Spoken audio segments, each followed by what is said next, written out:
Breaking Jain news. यहाँ पर हनी जैन महाराज जी online हैं, उन्होंने अपना प्रश्न रखा है। एक्चुअली उन्होंने 2 प्रश्न रखे हैं महाराज श्री जी, लेकिन मैं समझता हूँ कि दोनों प्रश्न एक दूसरे में समामेलित हैं। प्रश्न कर रहे हैं महाराज श्री जी वो हनी जैन सिंगापुर से। गुरुजी, अगर ना चाहते हुए भी साधु परमेष्टि की निंदा का भागी बनना पड़ा तो उसका प्रायश्चित कैसे लें? और कई बार लोग जाने अनजाने में ऐसा कर देते हैं। दूसरा प्रश्न इसी से जुड़ा है गुरुदेव, ऐसी मुनि निंदा का क्या फल होता है और ऐसे कौन सी चर्चाएं होती हैं जो मुनि निंदा के दायरे में आती हैं? मुनि के गुणों के व्याख्यान के अलावा जो भी चर्चाएं होती हैं आप सावधानी पूर्वक करिए, कहीं वो मुनि निंदा के दायरे में ना आ जाए। मुनि के गुण तो आप समझते हैं, 28 मूल गुण होते हैं। आपको मुनि के विषय में चर्चा करने के लिए 28 मूल गुण इतना विषय देंगे कि आप करते करते थक जाओगे।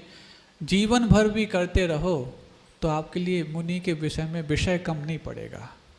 लेकिन इनके अलावा कोई भी चर्चा आ रही है, अरे महाराज के पास तो जाओ तो वहाँ तो धन की बात होती है, क्या ये 28 मूल गुण का विषय है? नहीं है। अब वो ये नहीं समझ रहा कि धन की बात हो रही है। धन की बात हो रही है कि दान की बात हो रही है। साधु के पास श्रावक यदि जाएगा तो साधु उनको क्या सिखाएगा? मूलाचार, कि तुम मुनि बन जाओ। पहले तो ये सिखाएगा तुम मुनि बन जाओ। यदि वो मुनि नहीं बन सकता है, श्रावक ही बने रहना चाहता है, तो श्रावक के 6 आवश्यक सिखाने पड़ेंगे।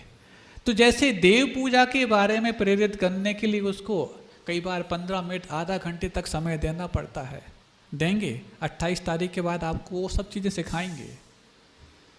तो उस समय आपको नहीं लगता कि महाराज अपने आवश्यक छोड़ करके श्रावकों की आवश्यक सिखा रहे हैं?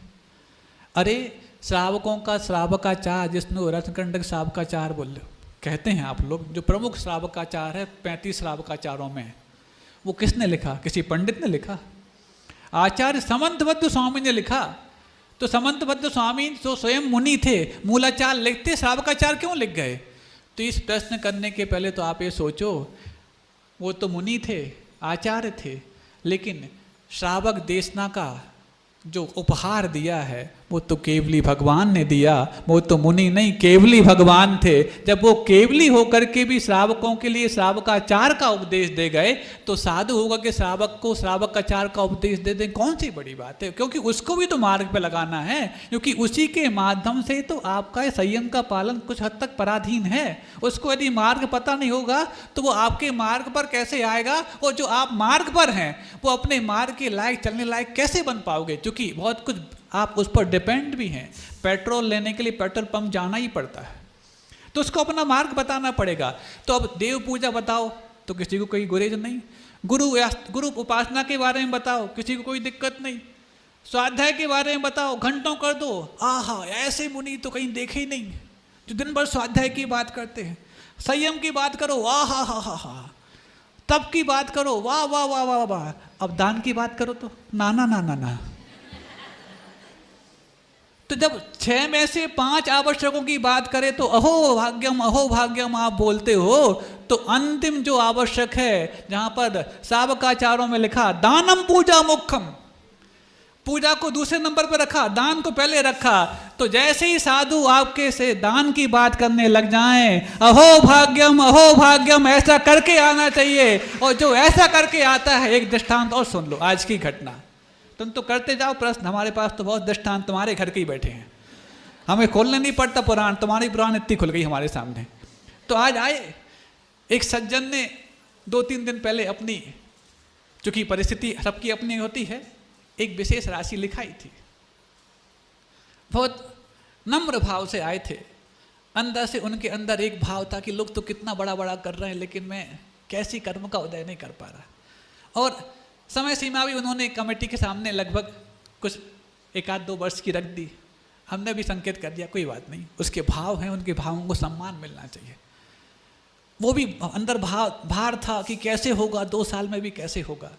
अब सोचो, साधु का आशीर्वाद जिसके हृदय में स्थापित हो चुका होता है, देवता तो क्या, घर के लोग भी देवता बन के सामने आ जाते हैं।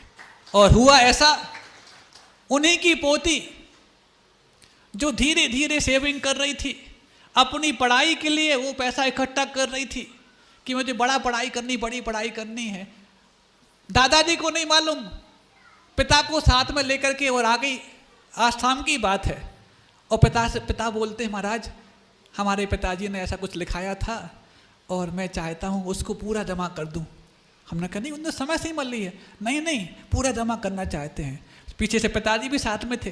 हमने कहा क्यों, क्या बोल रहे हैं ये, तो आपने समय से ही मिल ली है। नहीं महाराज, हमको समझ में नहीं आ रहा कहाँ से आए। फिर पोती ने बोला ऐसी बात है, पढ़ाई के लिए इकट्ठा किया था। तो हमने कहा पढ़ाई के लिए इकट्ठा किया है, आपकी पढ़ाई में व्यवधान आएगा, आपके दादाजी समय सीमा लेकर के जमा कर देंगे, आप चिंता मत करो। बोले महाराज अभी मेरी पढ़ाई के लिए 1 साल बाकी है, और 1 साल में इस जमा करने के बाद मैं इतना पुण्य तो संचित कर लूँगी कि इससे बड़ा दान भी मैं कर सकती हूँ, इससे बड़ी पढ़ाई भी मैं कर सकती हूँ।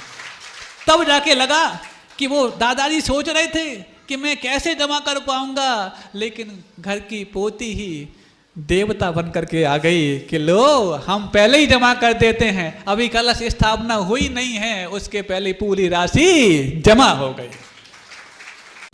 तो मुनि निंदा की जहाँ तक बात चल रही थी कि मुनि निंदा यदि आप उनके 28 मूल गुणों के अलावा यदि कोई चर्चा कर रहे हैं तो आप सावधान हो जाइए, आप मुनि निंदा की कोटि में तो नहीं आ गए। इसका क्या फल मिलेगा तो एक बार बताया है, शायद ज़्यादा आपको नहीं है तो फिर बता देते हैं कि 4 आयु में से हर आयु के बंध के कारण बताए हैं, आश्रव के कारण बताए हैं कि अल्प आरंभ और परिग्रह रखोगे तो मनुष्य आयु बंधेगी, बहुत आरंभ बहुत परिग्रह रखोगे तो नरकायु बंधेगी, सराग संयमा काम निद्रा बाल तपांसी दैवस्य देवायु के लिए कारण है, माया तर्यज्ञ नस्य ये त्रियंच आयु के लिए कारण है। अब ये अलग अलग आयु के लिए सब कारण बताए गए हैं। अब मान लो त्रियंश तो आप देखते ही हैं, मनुष्य आप स्वयं हो सकता है कभी देवता आपको नसीब हो जाए देखने को, लेकिन नारकी आपको नसीब नहीं होते मनुष्य बन करके देखने के लिए। कभी देखते नारकी? और किसी को यदि ये शौक चढ़े कि 4 में से 3 गतियां तो मैं देख सकता हूँ, नारकी नहीं देखते, ये नरक होते कि नहीं होते। और नरक जाने के लिए वीजा मिलता है कब? जब बहुत आरंभ हो, बहुत परिग्रह हो। मेरे पास इतनी कुवत नहीं है कि मैं बहुत आरंभ करूं और बहुत परिग्रह इकट्ठा करूं, फिर भी अब पूरे वर्ल्ड टूर पे निकला हूं, है ना। कुछ भारत भ्रमण पे निकलते हैं, कुल वर्ल्ड टूर पे निकलते हैं, और वर्ल्ड में तो नरक भी है लेकिन नरक दिखता नहीं है। और उसका वीजा मिलेगा कैसे? वो वीजा मिलता बहुत आरंभ बहुत परिग्रह से, वो मेरे पास है नहीं है, मेरे दिमाग में आता ही नहीं है। तो क्या करें? तो सस्ता रास्ता है नरक की यात्रा करने का और नरक का वीजा पाने का। सच्चे मुनि की तुम निंदा कर लो, बिना बहुत आरंभ परिग्रह की भी आपको नरक का वीजा मिल जाएगा। आप वहाँ की यात्रा कराओ और टूर पे निकल जाओ। समझ गए? इसलिए सावधानी पूर्वक जहाँ पर मुनियों की बात आ जाए, या तो आप मौन हो जाएं अथवा उनके मूल गुणों की ही मां चर्चा करें, नहीं है तो आपको खोटी आयु बनने से कोई रोक नहीं पाएगा। और यदि कोई अनर्गल बात करके, ये तो यहाँ की बात नहीं, कहीं जो प्रश्न आया है कहीं और के संबंध में आया, हम समझ गए कहाँ से आया है।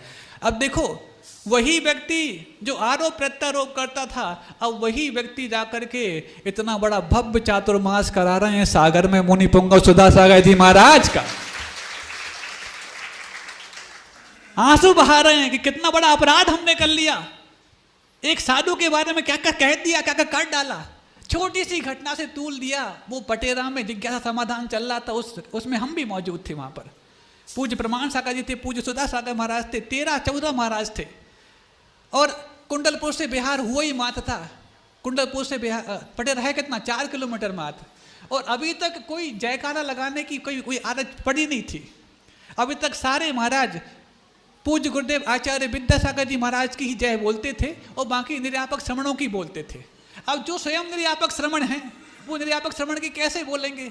अथवा हम लोग अब उस समय जैसे आप लोग प्रश्न पूछ रहे हो, अब तुम सारे पूरी आचार्य पट्टावली बोलते हो क्या कि आचार्य शांति सागर महाराज की जय, शिव सागर की जय, ये जय वो जय। अरे प्रश्न कब पूछोगे?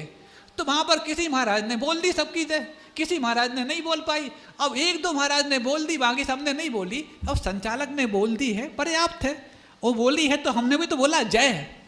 जब उन्होंने बोला फला महाराज की तो जय हमने भी तो बोला है, तो हमने बोल दिया है। अब अलग से 4-4, 5-5, 6-6 नाम लेने की क्या आवश्यकता, चूंकि समय कम है। अब मान लो 12-13 महाराजों में 2 महाराजों ने जय बोल दी और 10 ने नहीं बोली, तो व्हाट्सएप चल गए। किन्ने चलाए? जिनको मात इस संघ में भेद करना था, फ्रैक्शन करना था, इतनी सी बात चिनगारी के रूप में उठी। कितने बड़े बड़े व्हाट्सएप चले, कितने कितने बड़े बड़े लोगों ने उसमें अपनी आग डाली, घी डाला, तेल डाला, ज्वाला बन गई और ऐसी धधक गई कि ऐसे पवित्र संघ में भी उनने भेद डाल करके और निकाचित कर्म का बंद कर लिया। इसमें सागर समाज अग्रणी थी, लेकिन जैसे ही शेर तो शेर होता है, कितने ही तुम शेर के बारे में कीचड़ उछालो, एक दहाड़ लगाएगा सब ठीक हो जाएगा। और हुआ ऐसा, धीरे धीरे कोई और होता, इतना बवाल मचे तो अपना रास्ता बदल देता, लेकिन धीरे धीरे शेर उसी तरफ बढ़ा, उसी तरफ बढ़ा। लोग सोचते हैं, दूसरी बात कह रहे थे, हम कहना नहीं चाहते कि जब गीदड़ की मौत आती है तो शहर की तरफ भागता है। अरे गीदड़ हो तो भागेगा शहर की तरफ, वो तो शेर है और शेर रहेगा। सारे गीदड़ भाग गए और शेर जाकर के वहां पर जाके चातुर्मास स्थापित कर दिया। इसलिए ये जो प्रश्न जो किया है, यदि यही प्रश्न करना चाह रहे तो उसका जवाब हमने पर्याप्त दे दिया है।